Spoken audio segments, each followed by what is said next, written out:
Welcome to ప్రజా television news బులెటిన్ల ముందుగా headlines. Davos పర్యటన ముగించుకొని హైదరాబాద్ చేరుకున్న సీఎం రేవంత్ రెడ్డి.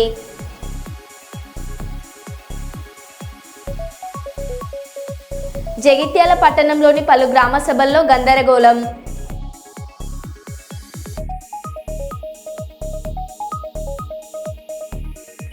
ప్రజాపాలన గ్రామ సభ కార్యక్రమంలో పాల్గొన్న ITDA PO Rahul.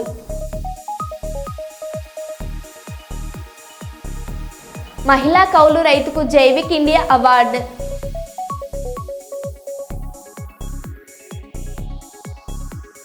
కోవెలకుంట్లలో doctor BR Ambedkar, Subhash Chandrabose విగ్రహాలు ఆవిష్కరించి ఘనంగా నివాళులర్పించిన మంత్రి బీసీ జనార్దన్ రెడ్డి.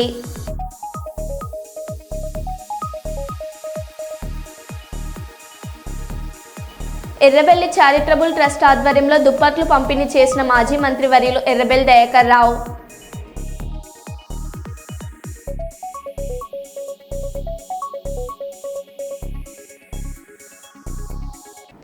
ఇక వివరాల్లోకి వెళ్తే, శుక్రవారం జిల్లా కలెక్టర్ కోయ శ్రీహర్ష సుల్తానాబాద్ ప్రభుత్వ ఆసుపత్రి ఎంపీడీఓ కార్యాలయాన్ని ఆకస్మికంగా తనిఖీ చేశారు. ఆసుపత్రిలో ఉన్న gynaec room, general ward, OP rooms, ల్యాబ్లను కలెక్టర్ పరిశీలించారు. టీ హబ్కు ప్రతిరోజు ఎన్ని శాంపుల్స్ పంపుతున్నారు, ఫలితాలు ఎంతసేపట్లో వస్తున్నాయని కలెక్టర్ అడిగి తెలుసుకున్నారు. ఓపీ సమయాల్లో వైద్యులు ఆసుపత్రిలో అందుబాటులో ఉండాలని కలెక్టర్ తెలిపారు. ఆసుపత్రికి వచ్చే సిబ్బందికి మెరుగైన వైద్య చికిత్సలు అందించాలని అన్నారు. సుల్తానాబాద్ ఆసుపత్రి పరిధిలోని కోలనూరు, ఎలిగేడు, గర్రపల్లి, జూలపల్లి ప్రాథమిక ఆరోగ్య కేంద్రాల కన్వర్జెన్స్ సమావేశాన్ని నిర్వహించాలని కలెక్టర్ సూచించారు. ఆసుపత్రిలో పారిశుద్ధ నిర్వహణ మరింత మెరుగ్గా అమలు చేయాలని, ఆసుపత్రి ప్రాంగణం పరిసరాలు పరిశుభ్రంగా ఉంచుకోవాలని కలెక్టర్ తెలిపారు. అనంతరం మండలంలోని ఎంపీడీఓ కార్యాలయాన్ని కలెక్టర్ పరిశీలించి జనవరి 26 నుంచి అమలయ్యే నూతన పథకాల లబ్ధిదారుల వివరాలు, ఆన్లైన్ ఎంట్రీ ప్రక్రియను పరిశీలించారు.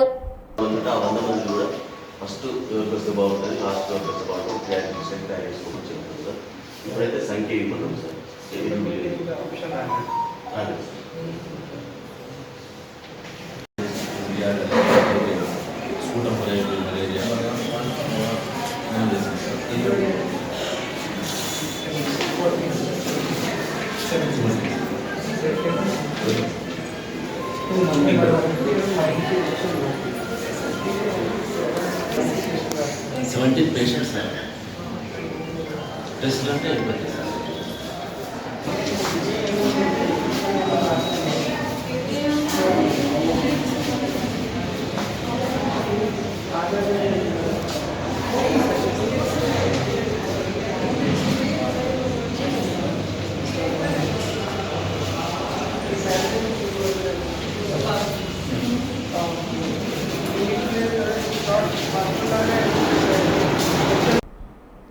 ఎన్నికల ముందు ఇచ్చిన వాగ్దానాలు నెరవేరుస్తున్నాం. విలేకరుల సమావేశంలో నాయన్ రాజేందర్ రెడ్డి అన్నారు. హన్మకొండ అశోక హోటల్లో ఏర్పాటు చేసిన మీడియా సమావేశంలో మాట్లాడుతూ 4 నెలల ఆలస్యమైన ఇచ్చిన హామీలు నెరవేరుస్తున్నాం. గ్రామ సభలు ఏర్పాటు చేసి లబ్ధిదారులను ఎంపిక చేస్తున్నాం. గ్రామ సభలకు డిస్టర్బ్ చేస్తూ ప్రజలను రెచ్చగొడుతున్నారు. 10 ఏళ్లలో చేసింది లేదు, మేము చేస్తుంటే ఓర్చుకోలేకపోతున్నారు. అర్హులను ఎంపిక చేసేందుకు గ్రామ సభలు, కాంగ్రెస్ శ్రేణులకే పథకాలు అని అబద్ధాలు ప్రచారం చేస్తున్నారు. అసలు లబ్ధిదారుల లిస్టు ఫైనల్ కూడా కాలేదు. ప్లాన్ ప్రకారం గ్రామ సభలను అడ్డుకునే పనిలో గులాబీ శ్రేణులు ఉన్నారు. పేద ప్రజల కోసం రేషన్ కార్డులు, ఇండ్లు, పెన్షన్ ఇస్తున్నాము. అబద్ధాలతో ప్రజలను రెచ్చగొట్టే వెధవలను కట్టేసి కొట్టండి. ఉద్యమాల పేరుతో కోట్లు కొల్లగొట్టి ఇప్పుడు ప్రజలను రెచ్చగొడుతున్నారు. అర్హులందరికీ సంక్షేమ పథకాలు ఇచ్చేందుకు మా ప్రభుత్వం సిద్ధంగా ఉంది. జనవరి 26 నుండి మా పథకాలు అర్హులకు అందుతాయి. ఈరోసారి గ్రామ సభకు వచ్చి అర్ధగంట కూర్చొని ఉంటే ఏంటిది అనేది అర్థమవుతుంది. అది కూర్చోకుండా వినకుండా ఎన్నిసార్లు అప్లై చేస్తాం? అరే నిన్ను ఎవడు అప్లై చేయమంటాడు? అప్పుడు అప్లై చేసిన వాళ్ళకి, అర్హత ఉన్న వారికి లిస్టు తీసుకొచ్చి ఆడ పెట్టినాము. ఎవరెవరు అర్హులు ఉన్నారో వాళ్ళ లిస్ట్ ఆడ పెట్టినాము, చూసుకోండి. రాని వాళ్ళు ఉంటే వాళ్ళకు లిస్టు చెప్పడానికి అన్నీ ఉండగా ఏమి తోయట్లే, ఏదోటి చెయ్యాలి అంటే గంత దిగజారిన బతుకు అవసరమా రాజకీయంగా? మీరు 10 ఏళ్ళు ఎట్లా నరకం చూపించారు పేదోనికి. మీరు కేవలం పార్టీలో ఉన్న తొత్తులకే ఇచ్చిండ్రు. మేము గతంలో కూడా మీరు గమనించండి, నేను ఇదివరకు కూడా చెప్పిన, ఇదివరకు ఒకరు చచ్చిపోతే ఇంకొకరికి ఇచ్చేది ఇల్లు, ఇదివరకు ఒకరు చచ్చిపోతే ఒకరికి ఇచ్చేది పెన్షను. అప్పుడు ఎవరైనా చస్తే నాకు ఇస్తారని చెప్పి ఆ సర్పంచ్ ఎంపీటీసీ ఎంబడి తిరిగేది ఊరి ప్రజలు. రాజశేఖర రెడ్డి గారు వచ్చిన తర్వాత అధికార యంత్రాంగాన్ని పెట్టి అర్హులైన లిస్ట్ అంతా వెతుకులాడండి, మీరు సర్వే చేయండి అని అప్పుడు మేము పెన్షన్లు కానీ ఇల్లు కానీ అన్నీ చేయటం జరిగింది అర్హులైన వాళ్ళకు. అప్పుడు మేము అధికారంలోకి వచ్చిన సర్పంచులు ఎంపీటీసీలు మీటింగ్ పోదాం రాని గ్రామ ప్రజలను అడిగితే మేము వస్తానని చెప్పిన లిస్ట్ గీయాలి, వాళ్ళు తిన్న డబ్బులు చెప్పిన వాళ్ళకి ఇవ్వాలి. ఇది ఆ దుకాణం. ఆ దుకాణంలో నడిచే సమస్య లేదు. 4 రోజులు ఉన్నా మంచిదే కానీ అన్నట్టు మాట కాంప్రమైజ్ సమస్య లేదు. ఈ బెదిరింపులకు ఈ భయపడతాలో మేము కాదు. ఇలా ఇక ముందు నుంచి నేను చెప్తున్నా, కాంగ్రెస్ క్యాడర్కు కానీ ప్రజలకు కానీ మీ ద్వారా విజ్ఞప్తి మళ్ళీ చేస్తున్నా, ఈ రసబస ఏజెంట్లు బ్రోకర్లను ఎక్కడన్నా ఉంటే వారిని అక్కడికక్కడే అరగట్టండి. వారికి మొట్టమొదటి అవకాశం ఇవ్వండి జవాబు చెప్పుకుంటానికి. అది వినకుండా మొండి వాదన పెట్టి దీన్ని నేను ఇంతే పోతా, నేను మాట్లాడింది వేదం, మాదే ఇంకా గవర్నమెంట్ ఉన్నదనుకొని ఈ వేషాలు వేస్తే అక్కడికక్కడ ప్రజలు నిర్ణయాలు తీసుకోవాల్సిన అవసరం ఉన్నది. థ్యాంక్ యూ అన్న. వాస్తవానికి ఇక్కడ 4 సంక్షేమ పథకాలు రిలీజ్ చేసిన దాంట్లో సిటీకి సంబంధించినవి 2, రైతుకు సంబంధించిన ఈ యొక్క నియోజకవర్గానికి లేదు. ఇంత సోమి దగ్గర ఉన్నది మన పార్ట్. అయినా వాటి మీద కూడా చాలా సీరియస్గా నిర్ణయాలు తీసుకుంటున్నారు. కొన్ని కఠిన నిర్ణయాలు ముఖ్యమంత్రి గారు తీసుకుంటున్నారు వీటి మీద. ఎందుకంటే ఇప్పుడు 100 ఎకరాలు 400 ఎకరాలు కొనుక్కుంటే వాటి మీద వచ్చేయడం జరిగింది. నిన్నగాక మొన్న ఆర్టీఏ మెంబర్ వచ్చింది, సతీష్ పాలకొండ, ఎన్ఎస్యుఐ ఎలకలోల పిల్లగాడు, మొదటికెళ్ళి కష్టపడ్డాడు, చేసి తిరిగిండు. వస్తాయి అన్నిట్లా. అలా మీకు ఆ టెన్షన్ అవసరం లేదు. మేము అందరిని అకామిడేట్ చేసే బాధ్యత నాది. డిప్యూటీ మేయర్ విషయంలో అది హైకమాండ్ చూసుకోవాలి, పార్టీకి మేము కాదు కదా. నేను ఒక్కనే కాదు కదా శాసనసభ్యుల్ని. 4 జిల్లాలు కలిసి ఉన్నాయి. ఇలా నేను ఒక్కనే కాదు కదా. 4 జిల్లాలు ఉన్నాయంటే నా అధ్యక్షులను కూర్చొని మాట్లాడుకోవటానికి లేదు. తప్పకుండా వాటిలో కూడా ఏమైతాయంటే కొన్ని చిన్న మీరు అన్నట్లు అంత క్లారిటీ ఏం లేకుండా చిన్నవి ఉన్నాయి. వాటి కొన్ని నేను ఇక్కడ డైరెక్ట్గా చెప్పలేనివి ఉన్నాయి. వాటి వల్ల కొన్ని వాళ్ళు లబ్ధి పొందటం అనేది వాస్తవం. దాన్ని కూడా కొందరు ఎవరో ఒకరు త్యాగాలు చేసుకోకుండా చేయాలనే ఆలోచన కూడా వస్తున్నాం. దాని కార్పొరేషన్లా మీటింగ్ ఉన్నది. కార్పొరేట్ మీటింగ్ ఏమంటారు మన కౌన్సిల్ మీటింగ్లో కూడా కొన్ని వీటి మీద నిర్ణయాలు తీసుకున్నాం.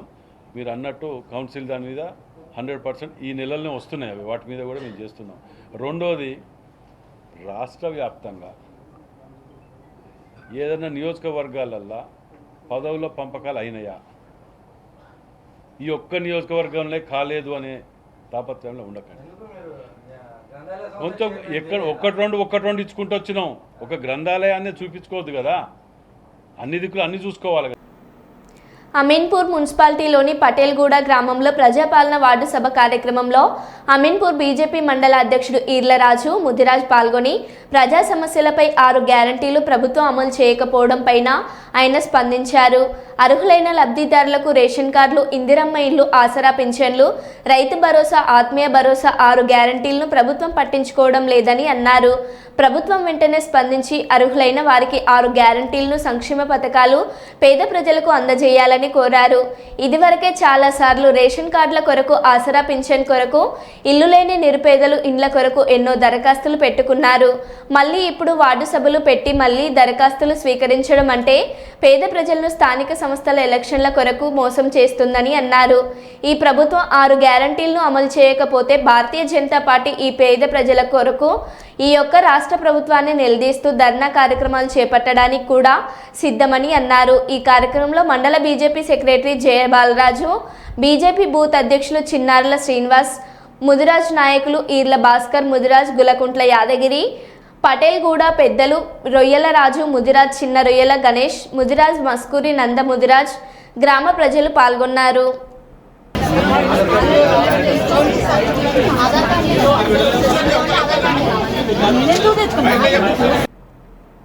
మంత్రి ఉత్తమ్ కుమార్ రెడ్డికి తప్పిన ప్రమాదం. సూర్యాపేట మండల కేంద్రమైన గరడపల్లిలో మంత్రి ఉత్తమ్ కుమార్ రెడ్డి కాన్వాయ్ని ఒక్కసారిగా ఆపడంతో వెనుక నుండి వస్తున్న వాహనాలు ఒకదానికొకటి ఢీకొని ధ్వంసం. ఈ ఘటనలో 3 వాహనాలు ధ్వంసం కాగా ఈ మంత్రి ఉత్తమ్ కుమార్ రెడ్డికి ఎటువంటి హాని జరగకపోవడంతో ఊపిరి పీల్చుకున్న భద్రతా సిబ్బంది. మళ్ళీ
ఆర్జీఎన్ కార్మికుల రిలే నిరాహార దీక్షకు సంపూర్ణ మద్దతు తెలిపిన TGN PDCL association company secretary Ajmeera Sriram Nayak Transco office Mulugu road యందు 4వ రోజు రిలే నిరాహార దీక్షలు చేస్తున్న ఆర్జీఎన్ కార్మికులకు సంపూర్ణ మద్దతు తెలిపి వారిని తక్షణమే డిపార్ట్మెంట్ పోస్టులోకి కన్వర్షన్ చేయవలసిందిగా డిమాండ్ చేయడం జరిగింది.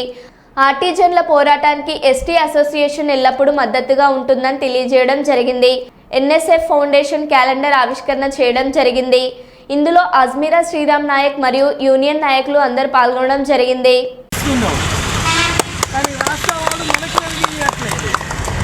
మన ప్రాణాలకు త్యాగం చేసి కష్టపడి మనం వాళ్ళకు వెలిగిస్తున్నాం రాత్రి పగలు. ఈ రాష్ట్రంలో కానీ ఎక్కడైనా కానీ మనిషికి బ్రతకడానికి ఆహారము, నీరు, గాలి ఎంత అవసరమో నేటి రోజుల్లో కూడా కరెంట్ అంత అవసరమైపోయింది. అలాంటి సంస్థలో మనం పనిచేసుకుంటూ మనలకే న్యాయం లేకపోవడం చాలా దురదృష్టకరం. ఈ ఆర్టిజన్గా మన మిత్రులు చాలా రోజులుగా పనిచేస్తున్నారు.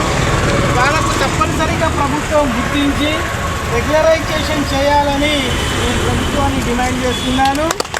అదేవిధంగా మీ సమస్య శుక్రవారం జిల్లా కలెక్టర్ కోయ శ్రీహర్ష సుల్తానాబాద్ ప్రభుత్వ ఆసుపత్రి ఎంపీడీఓ కార్యాలయాన్ని ఆకస్మికంగా తనిఖీ చేశారు. ఆసుపత్రిలో ఉన్న gynaec room, general ward, OP rooms ల్యాబ్లను కలెక్టర్ పరిశీలించారు. టీ హబ్కు ప్రతిరోజు ఎన్ని శాంపుల్స్ పంపుతున్నారు, ఫలితాలు ఎంతసేపట్లో వస్తున్నాయని కలెక్టర్ అడిగి తెలుసుకున్నారు. ఓపీ సమయాల్లో వైద్యులు ఆసుపత్రిలో అందుబాటులో ఉండాలని కలెక్టర్ తెలిపారు. ఆసుపత్రికి వచ్చే సిబ్బందికి మెరుగైన వైద్య చికిత్సలు అందించాలని అన్నారు. సుల్తానాబాద్ ఆసుపత్రి పరిధిలోని కోలనూరు, ఎలిగేడు, గర్రపల్లి, జూలపల్లి ప్రాథమిక ఆరోగ్య కేంద్రాల కన్వర్జెన్స్ సమావేశాన్ని నిర్వహించాలని కలెక్టర్ సూచించారు. ఆసుపత్రిలో పారిశుద్ధ నిర్వహణ మరింత మెరుగ్గా అమలు చేయాలని, ఆసుపత్రి ప్రాంగణం పరిసరాలు పరిశుభ్రంగా ఉంచుకోవాలని కలెక్టర్ తెలిపారు. అనంతరం మండలంలోని ఎంపీడీఓ కార్యాలయాన్ని కలెక్టర్ పరిశీలించి జనవరి 26 నుంచి అమలయ్యే నూతన పథకాల లబ్ధిదారుల వివరాలు, ఆన్లైన్ ఎంట్రీ ప్రక్రియను పరిశీలించారు.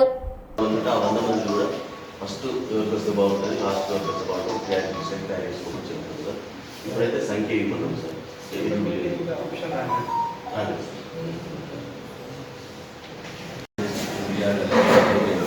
స్కూటర్ మలేరియా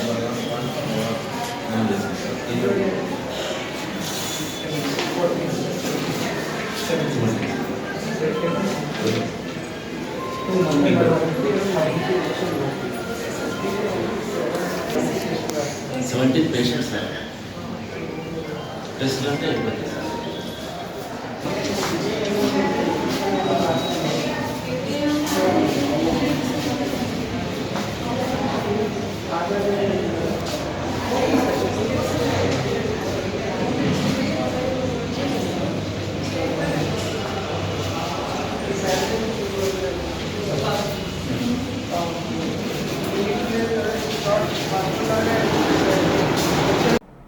ఈ నెల 25వ తేదీన జాతీయ ఓటర్ల దినోత్సవం పురస్కరించుకొని శుక్రవారం నగరపాలక కార్యాలయంలో కర్నూలు నియోజకవర్గ ఎన్నికల రిటర్నింగ్ అధికారి నగరపాలక కమిషనర్ ఎస్ రవీంద్రబాబు సిబ్బందిచే ఓటర్ల ప్రతిజ్ఞ చేయించారు. ఈ సందర్భంగా ఆయన కమిషనర్ మాట్లాడుతూ ఓటరే ప్రజాస్వామ్య శక్తి అని, దేశ భవిష్యత్తును నిర్ణయించేది ఓటు మాత్రమే అన్నారు. 18 ఏళ్లు నిండిన ప్రతి ఒక్కరూ ఖచ్చితంగా ఓటు నమోదు చేసుకోవాలని, ఓటు కలిగిన ప్రతి ఒక్కరూ ప్రతి ఎన్నికల్లో ఓటు హక్కును వినియోగించుకోవాలన్నారు. ఓటు వినియోగం ప్రతి ఒక్కరి బాధ్యత అని, మంచి సమాజ స్థాపనకు ఓటే కీలకమన్నారు. ఆలోచించి ఓటు వేయాలని, ఓటింగ్లో పాల్గొనకపోతే దేశ భవిష్యత్తుకు నష్టం తెచ్చేవారవుతారన్నారు. ఎటువంటి ప్రలోభాలకు పాల్పడకుండా సరైన నాయకుడిని ఎన్నుకోవడంలో యువకులు ముందుంటారని తెలిపారు. ఈ కార్యక్రమంలో ఏఆర్ఓ తహసీల్దార్ ఈ వెంకటలక్ష్మి, అదనపు commissioner RGV Krishna, manager N Chinnaramudu, deputy తహసీల్దార్ W Dhanunjay, accounts officer Chundi Prasad, TPRO Venkatalakshmi, సూపరింటెండెంట్లు మంజూర్ బాషా, రామకృష్ణ, స్వర్ణలత, టిడ్గో అధికారి పెంచలయ్య తదితరులు పాల్గొన్నారు. పాలకుర్తి మండలం పెద్దతండాకేలో నిర్వహించిన ప్రజాపాలన గ్రామ సభలో గందరగోళం నెలకొంది. ఎంపిక చేసిన లబ్ధిదారులు జాబితా తప్పులు తడకగా ఉందని ఆందోళన వ్యక్తం చేశారు.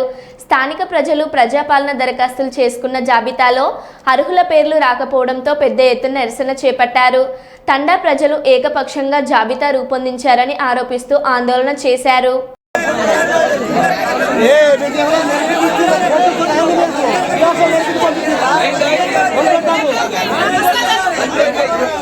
రైతు భరోసా పథకానికి సంబంధించి పంటవాడి సహాయాన్ని ప్రభుత్వం 10,000 నుంచి 12,000కు పెంచడం జరిగింది. దీనిలో భాగంగా అన్ని రకాల భూములకు కాకుండా సమస్యలు చెప్పండి. ఇది నిరంతర ప్రక్రియ, మీరు మొత్తుకుంటే కాదు, శ్రద్ధగా వినండి. మీ అన్ని అప్లికేషన్ తీసుకుంటాం, మీ దరఖాస్తు కూడా తీసుకుంటాం. మాట్లాడ ఒక నిమిషం చదువు అమ్మ. మీరు గొడవ చేస్తే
మన గ్రామానికి ఏ వచ్చినా, ఎవరు ఆరులైన వాళ్ళకి ఏ వచ్చినా మన మంచిగా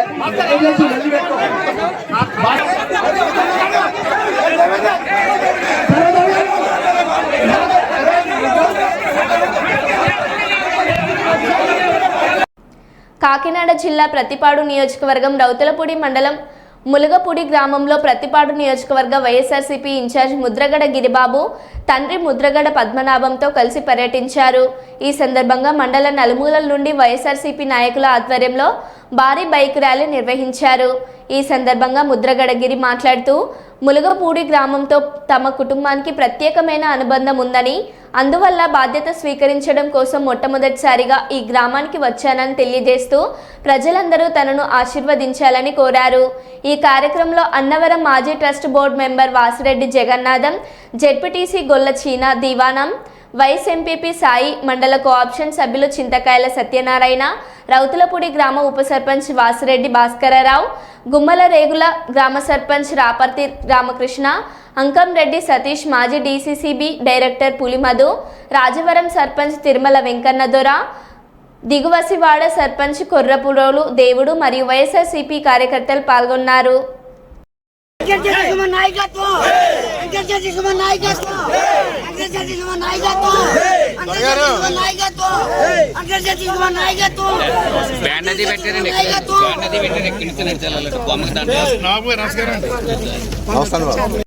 మాజీ ముఖ్యమంత్రి వర్యులు వైఎస్ఆర్సీపీ అధినేత శ్రీ జగన్మోహన్ రెడ్డి గారు ప్రతిపాడు నియోజకవర్గానికి ఇన్ఛార్జిగా ప్రకటించాక మొట్టమొదటిసారిగా బాధ్యత స్వీకరించడం కోసం రౌతులపూడి మండలం ములగపూడి గ్రామాన్ని ఎంచుకోవడం జరిగిందండి. ఈ గ్రామం మా పూర్వీకుల నుంచి తరతరాల నుంచి ఒక ప్రత్యేక స్థానం ఉంది మా కుటుంబానికి. ఈ ఊర్లో ఉన్న ప్రతి కుటుంబానికి మా కుటుంబానికి ఒక బంధం ఉందండి. ఆ విధంగానే వీళ్ళు మంచితనం, వీళ్ళ ఆశీర్వాదం మంచిదని ఈవేళ నా రాజకీయ జీవితం ఈ ఊరితో ఈ జనంతో శ్రీకారం చుట్టడం జరుగుతుందండి. వీళ్ళందరూ ఆ సమస్య మీ తలుపు కొట్టకముందే మా నెంబర్ కానీ మా పేరు కానీ మా అడ్రస్ కానీ మీరు గుర్తుపెట్టుకుని ఎలాంటి సమస్య వచ్చినా మీకు అన్ని విధాలుగా మేము అందుబాటులో ఉంటామని మరొకసారి ప్రజలకు అందరికీ తెలియజేస్తున్నానండి. మా ముద్రగాడి కుటుంబానికి ఎప్పటి నుంచో మా తాతయ్య గారు కావచ్చు, మా నాన్నగారు కావచ్చు, ములగపూడి గ్రామం ఎప్పుడు పెద్దపీట వేసిందండి. రౌతులపూడి మండలం అంతా కూడా మా నాన్నగారు ఎప్పుడు చెప్తుంటారు, చాలా ప్రేమ కలిగిన మనుషులు, చాలా కష్టపడే మనుషులు, చాలా విశ్వాసం కలిగిన మనుషులని. అదేవిధంగా మా తాతయ్య గారిని, మా నాన్నగారిని ఏ విధంగా అయితే అందరినీ దీవించారో, ఏ విధంగా అయితే అందరినీ ఆశీర్వదించారో, అదేవిధంగా నన్ను కూడా మీరందరూ మీ కుటుంబ సభ్యుడిగా భావించి, మీ కొడుకులాగో, మీ అన్నగానో, మీ చెల్లిగానో, మీ తమ్ముడుగానో భావించి నన్ను ఆశీర్వదిస్తారని, మీతో నడిపిస్తారని, ప్రతి రాజకీయం ప్రతిదీ మీరు నేర్పించి నన్ను ముందుండి నడిపిస్తారని ములగపూడి గ్రామాన్ని అందరికీ నేను సవినయంగా మనవి చేసుకుంటాను. జర్నలిస్టులకు ఈ శ్రమ కార్డు ఎంతగానో ఉపయోగపడుతుందని ప్రముఖ గ్యాస్ట్రో ఎంట్రాలజిస్ట్ వైద్యులు శంకర్ శర్మ అన్నారు. కలెక్టర్ కార్యాలయంలోని సమాచార భవనంలో వర్కింగ్ జర్నలిస్టులకు డాక్టర్ శంకర్ శర్మ ఆధ్వర్యంలో ఈ శ్రమ కార్డులు పంపిణీ చేశారు. లేబర్ కార్యాలయ అధికారులు సిబ్బంది సమాచార భవనం వద్దకు వచ్చి విలేకరులకు ఈ శ్రమ కార్డులను ఆన్లైన్లో నమోదు చేసి ముఖ్య అతిథిగా డాక్టర్ శంకర్ శర్మ చేతుల మీదుగా అందజేశారు. ఈ సందర్భంగా డాక్టర్ శంకర్ శర్మ మాట్లాడుతూ జర్నలిస్టులు విధి నిర్వహణలో ఎలాంటి రక్షణ లేకుండా ఉంటారని, అలాంటి వారికి ఈ శ్రమ కార్డులు ఎంతగానో ఉపయోగపడుతుందన్నారు. విలేకరులకు వార్తల విషయంలో దౌర్జన్యకారులతో, గూండాలతో ప్రాణాపాయ పరిస్థితులు ఉంటున్నాయన్నారు. ప్రతి ఒక్కరూ రాజ్యాంగం కల్పించిన వారి హక్కుల గురించి తెలుసుకోవాలని డాక్టర్ శంకర్ శర్మ కోరారు. కేంద్ర రాష్ట్ర ప్రభుత్వాలు విలేకరులకు ఎలాంటి సదుపాయాలు ఇస్తున్నారో తెలుసుకోవాలని సూచించారు. అందులో భాగంగానే ఈ శ్రమ కార్డులు పంపిణీ చేశామని, ఈ కార్డు ద్వారా జర్నలిస్టులకు ఏదైనా ప్రమాదం జరిగినప్పుడు వారి కుటుంబ సభ్యులకు నష్టపరిహారం వస్తుందన్నారు. ఈ కార్యక్రమంలో అసిస్టెంట్ లేబర్ ఆఫీసర్లు శ్రీ లక్ష్మి, కేశన్న, రాంప్రసాద్, విలేకరులు రామస్వామి, చెన్నయ్య, సురేష్, రాజు తదితరులు పాల్గొన్నారు. డిస్ట్రిబ్యూట్ చేయడం జరిగింది జర్నలిస్టులకు. ఇది మ్యాక్సిమం అన్ఆర్గనైజ్డ్ సెక్టార్లో ఉండే వాళ్లకు ఈ కార్డు చాలా ఉపయోగపడుతుంది. ఎందుకంటే జర్నలిస్టులు అనేవాళ్ళు ఎండనక వాననక టైంకు ఫుడ్ లేక ఆ వార్తలు సేకరించడంలో చాలా ఒత్తిడికి లోనవుతుంటారు. వాళ్లకు ఏదైనా ఒక ముఖ్యంగా ఇన్వెస్టిగేటివ్ జర్నలిస్ట్ అంటారు, విజిల్ బ్లోయర్స్ అంటారు, వాళ్లకు ప్రాణాపాయ పరిస్థితి కూడా ఉంటుంది. రౌడీల నుంచి, దుర్మార్గుల నుంచి, గూండాల నుంచి, కరప్ట్ పీపుల్ నుంచి. కానీ వార్త సేకరించిన తర్వాత నిజాయితీగా దాన్ని ప్రచురించినప్పుడు వాళ్లకు తగినంత సెక్యూరిటీ కూడా గవర్నమెంట్ జర్నలిస్టులకు ఇవ్వాల్సి వస్తుంది. తర్వాత మన దేశంలో ఉండే ముఖ్యమైన డ్రాబ్యాక్ ఏమంటే మనకుండే సిటిజన్ రైట్స్ తెలియవు. ఎందుకంటే సిటిజన్స్కు ఫండమెంటల్ రైట్స్, డెమోక్రసీలో కాన్స్టిట్యూషన్ ఏమేమి రైట్స్ ప్రొవైడ్ చేసింది అనే విషయము చాలామందికి తెలియదు.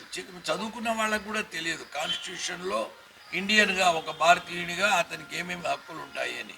కాబట్టి చిన్న పిల్లలప్పుడే కాన్స్టిట్యూషన్ ఆఫ్ ఇండియా గురించి మంచి ఐడియా వచ్చేటట్టు వివిధ భాషల్లో ఆ bare part of the constitution అన్నా ప్రచురించి చదివించి దాంట్లో ఎగ్జామ్ పెడితే అప్పుడు కాన్స్టిట్యూషనల్ రైట్స్ తెలిస్తే ఫెటాలిటీ జరిగినా లేదు డిజబిలిటీ అయినా కొన్ని లక్షల రూపాయలు వీళ్లకు గవర్నమెంట్ నుంచి వస్తుంది. ఇంకా కొన్ని కార్యక్రమాలు ఏమన్నా ఉంటాయి, తెలుసుకుంటూ ఉంటే ఈ కార్డు ద్వారా వాళ్ళ బెనిఫిట్స్ పొందొచ్చు. సో ఇక్కడికి ఈరోజు లేబర్ కమిషనర్స్ వాళ్ళు రావడం అనేది నిజంగా అభినందనీయము. ఎందుకంటే వాళ్ళకైతే తెలుస్తుంది ఈ లేబర్ ప్రాబ్లమ్స్ ఏమి, వాళ్ళకి ఏమేమి హక్కులు ఉన్నాయి, వాళ్ళకి ఏమి అనేవి వాళ్ళ అవగాహన కలిగించి, ఇప్పుడే సార్ చెప్పాడు కేసన్న సారు, భవన కార్మికులకు కూడా, నిర్మాణ కార్మికులకు కూడా ఇలాంటి కార్డులు అలాంటివి ఇస్తే వాళ్లకు ఎన్నో బెనిఫిట్స్ ఉన్నాయని చెప్పాడు. నెక్స్ట్ ఆ ప్రోగ్రామ్ ఒకటి కండక్ట్ చేసి వాళ్ళకు కూడా అటువంటి కార్డ్స్ ఇచ్చి వాళ్లకు వాళ్ళ హక్కులు, వాళ్ళ యొక్క విషయాల మీద అవగాహన కలిగేటట్టు చేయాలని నేను మరి కోరుకుంటున్నాను. ఈ కార్యక్రమంలో పాల్గొన్న లేబర్ కమిషనర్స్ ముగ్గురికి, మరియు జర్నలిస్టులకు నా అభినందనలు తెలుపుతున్నాను.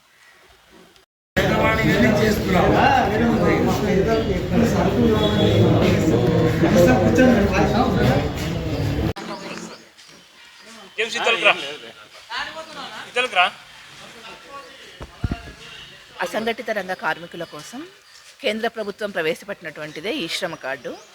ఈ శ్రమ కార్డు అర్హులు 15,000 లోపల ఆదాయం ఉండి అనార్గనైజ్డ్ సెక్టార్ అంటే అసంఘటిత రంగ కార్మికులు ఎవరైనా కానీ 15,000 లోపల ఆదాయం ఉండి ఈఎస్ఐ మరియు పిఎఫ్ ఇవి కవర్ కానీ ఎవరైనా కూడా మనకి ఈ శ్రమ్ కార్డుకు మనం నమోదు చేసుకోవచ్చు.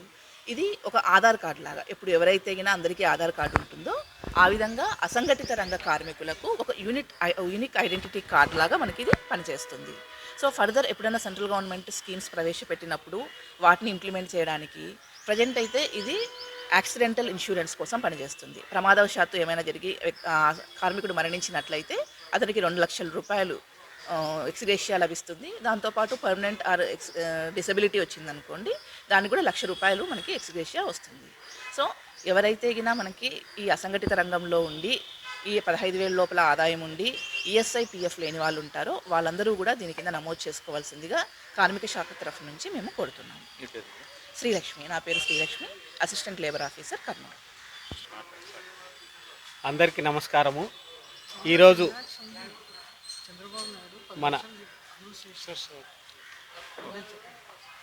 ఈరోజు మన రామస్వామి ఆధ్వర్యంలో ఏర్పాటు చేసినటువంటి సభకు మరో బులెటిన్లో మళ్ళీ కలుద్దాం. Stay tune.